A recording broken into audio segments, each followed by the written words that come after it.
Hello students, இன்னைக்கு நம்மளோட கிளாஸ்ல 10th மேக்ஸ்ல சாப்டர் 7, அதாவது அளவியல்ங்கிற சாப்டர் இருக்கக்கூடிய ரொம்ப ரொம்ப ரொம்ப முக்கியமான 5 மார்க் கொஸ்டின்ஸ் தான் இந்த வீடியோல சொல்ல போறேன். அதுல ஒரு 3 கொஸ்டின்ஸ்க்குரிய வீடியோஸ் 3 கொஸ்டின்ஸ்க்குரிய சொல்யூஷன்ஸ் இந்த வீடியோல சொல்றேன். ஆல்ரெடி பாத்தீங்கன்னா 12 கொஸ்டின்ஸ்க்குரிய வீடியோ சொல்லிட்டேன். இப்போ நான் 13th கொஸ்டினுடைய ஆன்சர் நான் இந்த வீடியோல சொல்றேன். 13th கொஸ்டின்ல இருந்து ஒரு 3 கொஸ்டின்ஸ்னுடைய ஆன்சர் இதுல சொல்ற பாருங்க. 13வது கொஸ்டின் பார்க்கலாம். இது வந்து பப்ளிக் எக்ஸாம்ல கேட்கல தான், ஆனா ரொம்ப ரொம்ப இம்பார்ட்டன்டான கொஸ்டின். இடைக்கண்டம் சம் எல்லாமே ரொம்ப இம்பார்ட்டன்டான சம்மு. ஸோ எடுத்துக்காட்டு 7.14 தான் அந்த சம்மு. என்ன கொடுத்துருக்காங்கன்னா, ஒரு தொழிற்சாலையில ஒரு உலோக வாளி வச்சிருக்காங்க. அது என்ன வடிவத்தில் இருக்குதுன்னா, கூம்போட இடைக்கண்ட வடிவத்துல இருக்குது. அதாவது ஃப்ரஸ்ட்ரம் ஆஃப் கோன்னு சொல்லுவோம் இல்லையா, அந்த ஷேப்ல இருக்கு. அதனுடைய மேற்புற அடிப்புற விட்டங்கள் கொடுத்துட்டாங்க. அதனுடைய உயரம் கொடுத்துட்டாங்க. இடைக்கண்டத்தோட வளைபரப்பு என்ன, மொத்த புறப்பரப்பு என்னன்னு கண்டுபிடிக்கணும். சரிங்களா? சோ கொடுத்திருக்கிற டீடைல் எல்லாம் எழுதிக்கலாம். ஃபர்ஸ்ட் என்ன, மேற்புற விட்டமும் அடிப்புற விட்டமும் கொடுத்திருக்காங்க இல்லையா? சோ மேற்புற விட்டம் அப்படின்னா எவ்வளோ, 10 மீட்டர். இப்ப நம்மளுக்கு மேற்புற ஆரம் வேணும் இல்லையா? சோ மேற்புற ஆரம்னா விட்டத்துல பாதி தானே ஆரம். சோ மேற்புற ஆரத்தை என்ன எடுக்கணும், கேபிட்டல் ஆர் எடுக்கணும். Equal to 10/2 equal to 5 metre.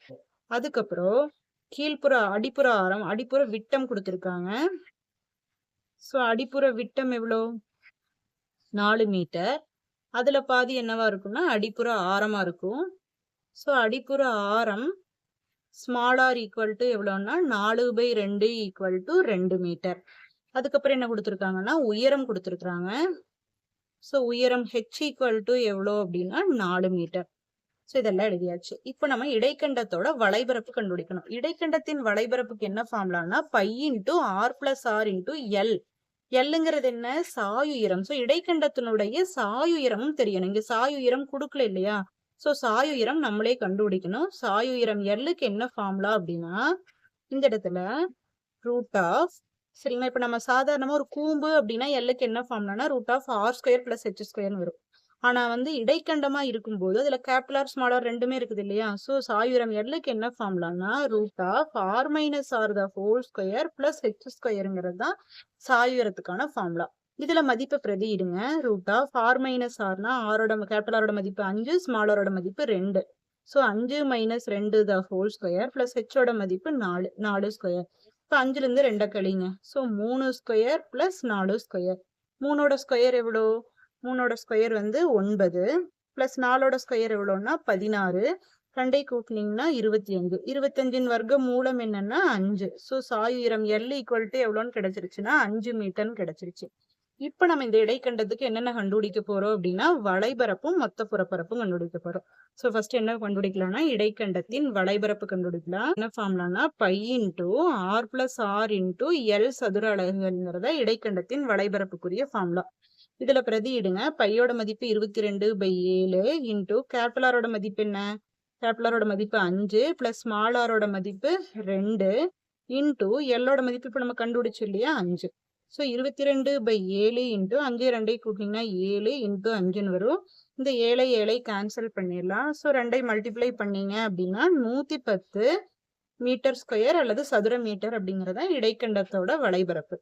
இதே மாதிரி நம்ம இடைக்கண்டத்தின் மொத்த புறப்பரப்பும் கேட்டிருக்கிறாங்க. இடைக்கண்டத்தின் மொத்த புறப்பரப்பு கண்டுபிடிக்கலாம். மொத்த புறப்பரப்புக்கு என்ன ஃபார்முலானா அந்த வளைபரப்பினுடைய ஃபார்முலா எழுதி கூட அடிப்பரப்பினுடைய ஃபார்முலா மட்டும் எழுதிக்கணும்.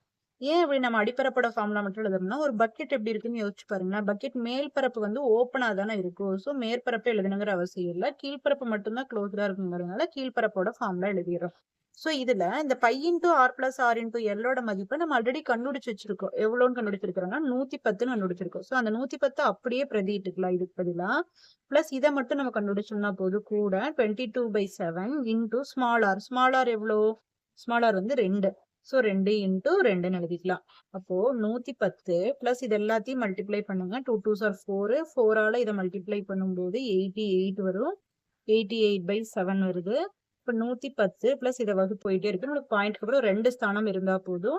இப்போ இது 2ஐயும் பிளஸ் பண்ணணும். இது ஒரு ஹோல் நம்பர், இது ஒரு டெசிமல் நம்பர். ஸோ இது 2ஐயும் எப்படி ஆட் பண்ணணும் அப்படின்னா, இதுல பாயிண்ட்டுக்கு அப்புறம் நம்மளாவே 2 ஜீரோ போட்டுக்கணும். 110க்கு அப்புறம் பாயிண்ட் வச்சு 2 ஜீரோ போட்டுட்டு இதை நீங்க பாயிண்ட்டுக்கு அப்புறம் இருக்கக்கூடிய 57 இங்க போட்டணும், 12 இங்க எழுதணும். ஸோ ஆட் பண்ணும்போது மிஸ்டேக் பண்ணிடாதீங்க. ஹோல் பார்ட்டோட தான் நம்ம பிளஸ் பண்ணணும். ஸோ என்ன ஆன்சர்னா 122.57 மீட்டர் ஸ்கொயர் அப்படிங்கறத இந்த இடைக்கண்டத்தினுடைய வளைபரப்பு மொத்த புறப்பரப்பு. இதே மாதிரி 14வது சம் பாருங்க. இது வந்து பயிற்சி 7.1ல 10வது சம்மா இருக்கும். இதுவும் இடைக்கண்டம் சம்மு தான். இதுவும் ரொம்ப இம்பார்ட்டன்டான சம்மு. ஒரு மேஜை விளக்கு இருக்கும். அந்த மேஜை விளக்கின் வெளிப்புறத்திற்கு மட்டும் வர்ணம் பூசப்படுகிறது. இதுல 1 சதுர சென்டிமீட்டருக்கு வர்ணம் பூசுறதுக்கு ரூபாய் 2 செலவாகும்னா இந்த விளக்கிற்கு வர்ணம் பூசுவதற்கு எவ்வளவு செலவாகும்னு கேட்டிருக்காங்க. ஸோ இந்த ஸ்டாண்டை விட்டுடலாம். மேல இருக்கக்கூடிய பார்ட்டை மட்டும் பாருங்களேன். இங்க இடைக்கண்டம் எந்த இடத்துலயுமே கொடுக்கல. ஆனா இந்த மேஜை விளக்கினுடைய இந்த மேற்பகுதி பாத்தீங்கன்னா உங்களுக்கு இடைக்கண்ட வடிவத்துலதான் இருக்கு. சோ இதனுடைய இந்த இங்க வந்து கீழே வந்து பெரிய அந்த அடிப்பரப்பு கொஞ்சம் பெருசாவும் மேற்பரப்பு சிறுசாவும் இருக்கு. இந்த அடிப்புற ஆரம் வந்து கேபிட்டல் ஆர் வந்து 12 சென்டிமீட்டர்னும் இந்த மேல இருக்கக்கூடிய ஸ்மால் ஆர் வந்து 6 சென்டிமீட்டர்னும் இதனுடைய உயரம் 8 சென்டிமீட்டர்னு கொடுத்துட்டாங்க. சோ இதுக்கு நம்ம வர்ணம் பூசணும் அப்படின்னா எங்கெல்லாம் வர்ணம் பூசணும் அப்படின்னா கீழ்ப்பகுதி ஓப்பனா தானே இருக்கு உள்ள பருத்து இருக்கிறதுனால. சோ இந்த கீழ்பரப்பை விட்டுறலாம். எதையெல்லாம் நம்ம சேர்த்தணும், இதனுடைய வளைபரப்பையும் இந்த மேற்பரப்பையும் சேர்த்தணும். சோ என்னென்ன அளவுகள்லாம் கொடுத்துருக்காங்களோ அதை ஃபர்ஸ்ட் எழுதிக்கலாம். என்னென்ன அளவுகள்லாம் கொடுத்துருக்காங்க அப்படின்னா வந்து அடிப்புற ஆரத்தை இந்த சம்ல கேபிட்டல் ஆரா எடுக்க போறோம். சோ அடிப்புற ஆரம் கேபிட்டல் ஆர் ஈக்குவல் டு எவ்வளவுனா 12 சென்டிமீட்டர். அதே மாதிரி வந்து மேற்புற ஆரம் ஸ்மால் ஆர் ஈக்குவல் டு எவ்வளவுனா 6 சென்டிமீட்டர். அதே மாதிரி உயரம் ஹெச் எவ்வளவுனா 8 சென்டிமீட்டர்னு கொடுத்துருக்காங்க. நம்மளுக்கு இதுக்கு வளைபரப்பும் இந்த மேற்பரப்பும் கண்டுபிடிக்கணும். அப்ப வளைபரப்பு கண்டுபிடிக்கணும்னா நம்மளுக்கு என்ன தெரியணும்னா சாயுயரம் தெரியணும்.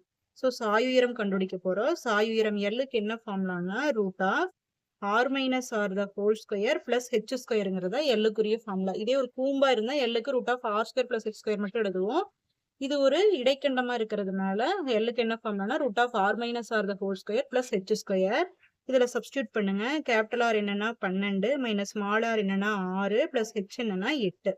12 மைனஸ் 6 ஸ்கொயர் பிளஸ் 8 ஸ்கொயர் வரும். 6ஓட ஸ்கொயர் 36, 8ஓட ஸ்கொயர் 64. 2ஐ பிளஸ் பண்ணீங்கன்னா 100. 100ஓட வர்க்க மூலம் என்னன்னா 10 சென்டிமீட்டர். ஸோ சாயுயரம் கண்டுபிடிச்சிட்டோம். இப்போ நம்ம என்ன பண்ண போறோம்னா விளக்கோட வெளிப்புறத்துக்கு தானே வர்ணம் பூசணும். ஸோ விளக்கின் வெளிப்புற பரப்பு கண்டுபிடிக்கலாம். விளக்கோட வெளிப்புற பரப்பு எதுக்கு சமமா இருக்கும்னா அந்த விளக்கோட வளைபரப்புக்கும் விளக்கின் வளைபரப்பு பிளஸ் அந்த மேற்பரப்புக்கு சமமா இருக்கும். அங்க எல்லாமே நம்ம வர்ணம் பூசணும். சோ விளக்கின் வளைபரப்பு வந்து எதுக்கு சமம் 5 × r + r × l பிளஸ் மேற்பரப்புங்கிறது மேல சின்ன வட்டம் தானே இருக்கு. ஸோ π ஸ்மால் ஆர் ஸ்கொயர் போட்டுக்கலாம். ஸோ இதுல பாத்தீங்கன்னா ரெண்டுலையுமே பை பொதுவா இருக்கு. பையை வெளியில எடுத்துட்டும் நம்ம எழுதலாம், இல்ல அப்படியே சப்ஸ்டியூட் பண்ணாலும் ஓகே. பையோட மதிப்பு 22/7 இன்டூ கேபிட்டல் ஆரோட மதிப்பு 12 பிளஸ் ஸ்மால் ஆரோட மதிப்பு 6 இன்டூ எல்லோட மதிப்பு 10 பிளஸ் மறுபடியும் பையோட மதிப்பு 22/7 இன்டூ ஸ்மால் ஆர் ஸ்கொயர் அப்படின்னா 6 ஸ்கொயர்னு போட்டுக்கலாம். இப்ப பாருங்க 22/7 இன்டூ 12 6 கூட்டிங்கன்னா 18 இன்டூ 10 பிளஸ் 22/7 இன்டூ இங்க 36 வந்துருது. ஸோ இது எல்லாத்தையும் பெருக்கி நம்ம 7ஆல வகுக்கணும். ஸோ இது எல்லாத்தையும் பெருக்கும் போது என்ன ஆன்சர் வரும் இருக்கு. ஸோ 2ஐ பிளஸ் பண்ணிக்கோங்க. 752/7 இருக்கு. ஸோ 2ஐ 47 4782 7ஆல வகுக்கணும். 47க்குள்ள எத்தனை இருக்குன்னா 6 7 42. மீதி எவ்வளோன்னு பார்த்தீங்கன்னா 5 55 அப்படின்னா 7 49, மீதி 6 62ன்னு வரும். 8 56, மீதி 6ன்னு வரும். 6னா இங்க புள்ளி வச்சதுனால 60 ஆயிரும்.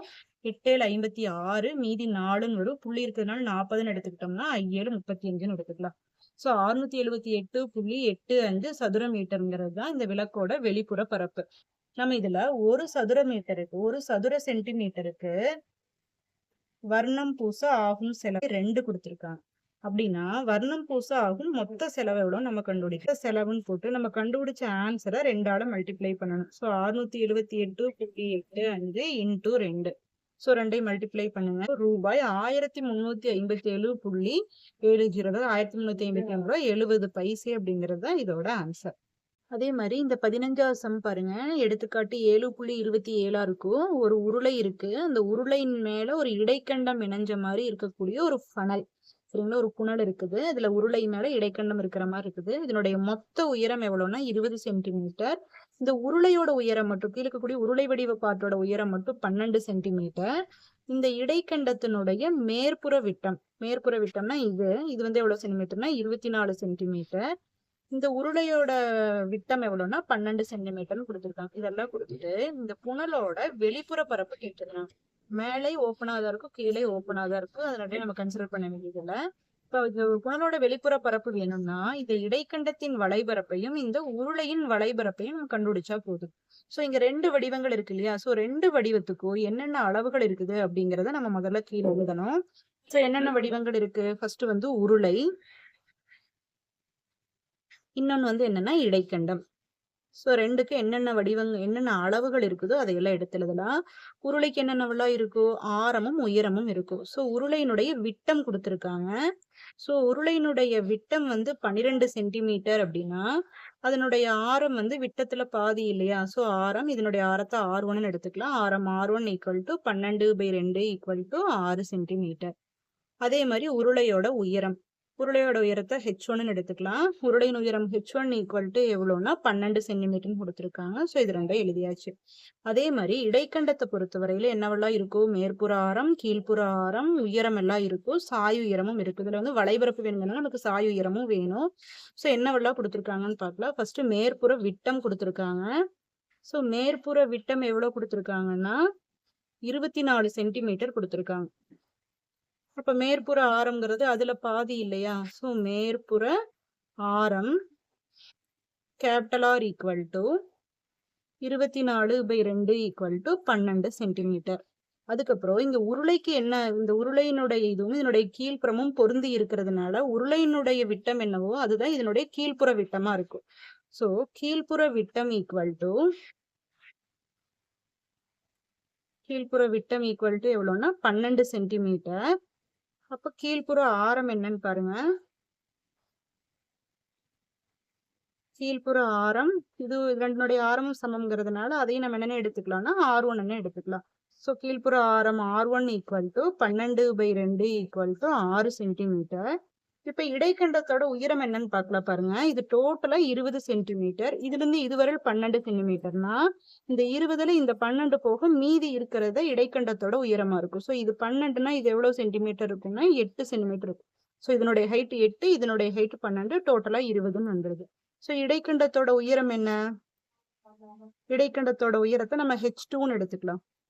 ஏன்னா இங்க உயரம் H1 எடுத்ததுனால இதனுடைய உயரம் H2ன்னு எடுத்துக்கலாம். உயரம் H2 ஈக்குவல் டு எவ்வளவு சென்டிமீட்டர்னா 8 சென்டிமீட்டர். இப்ப நம்ம வளைபரப்பு கண்டுபிடிக்கணுங்கிறதுனால நம்ம இதுக்கு என்னவும் வேணும் அப்படின்னா சாயுயரமும் வேணும். சோ இதோட சாயுயரம் கண்டுபிடிக்கலாம். சாயுயரத்தை எல்லுன்னு எடுத்துக்கோ இல்லையா? அதுக்கு என்ன ஃபார்முலான்னா √R - R the whole square plus H square. இப்ப கேபிட்டல் ஆர்னு வச்சிருக்கிறோம். ஸ்மால் ஆர் R1 எடுத்திருக்கிறோம். H2 எடுத்திருக்கிறோம். சோ அதை அப்படியே எழுதிக்கலாம். இப்ப பிரதியிடுங்க. கேபிட்டல் ஆர் என்ன? கேபிட்டல் ஆர் வந்து 12 மைனஸ் ஸ்மால் ஆர் என்ன? 6 the whole square plus H2 என்னன்னா 8 ஸ்கொயர். ஸோ 12ல 6 கிடைச்சிங்கன்னா 6 ஸ்கொயர் பிளஸ் 8 ஸ்கொயர்னு வரும். ஸோ √R ஸ்கொயர் 36, 8 ஸ்கொயர் 64, 2 கூட்டினீங்கன்னா 100. 100ன் வர்க்க மூலம் என்னன்னா 10. ஸோ சாயுயரம் L ஈக்குவல் டு 10 சென்டிமீட்டர் அப்படிங்கிறது தான் இதனுடைய சாயுயரம். இப்ப நம்ம கண்டுபிடிக்க வேண்டியது புனலின் வெளிப்புற பரப்பு. புனலின் வெளிப்புற பரப்பு வேணும் அப்படின்னா எதெல்லாம் வெளிப்புறத்துல இருக்குது அப்படின்னா உருளையோட வளைபரப்பும் இடைக்கண்டத்தின் வளைபரப்பும் தான் நம்மளுக்கு இருக்குங்க. பாருங்களேன், உருளையும் இடைக்கண்டமும் இருக்குது. சோ உருளையின் வளைபரப்பு பிளஸ் இடைக்கண்டத்தின் வளைபரப்பு. சோ ஃபர்ஸ்ட் உருளையின் வளைபரப்புக்கு ஃபார்முலா எழுதலாம். உருளையின் வளைபரப்புக்கு என்ன ஃபார்முலா? 2πRH. இது R1 H1 R1 H1 போட்டாச்சு.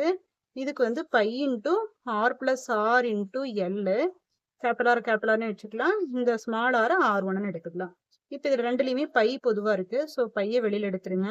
மீதி என்னவெல்லாம் இருக்கும்னா 2R1 H1 பிளஸ் இங்க R + R1 × L.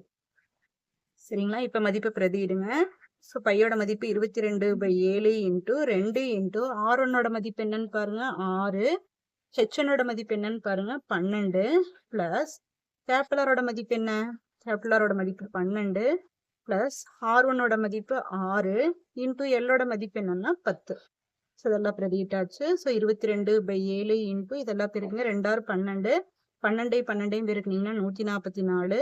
இங்க 12 6 கூட்டினீங்கன்னா 18 18 கூட 10 பெருக்குனீங்கன்னா 180 வரும்.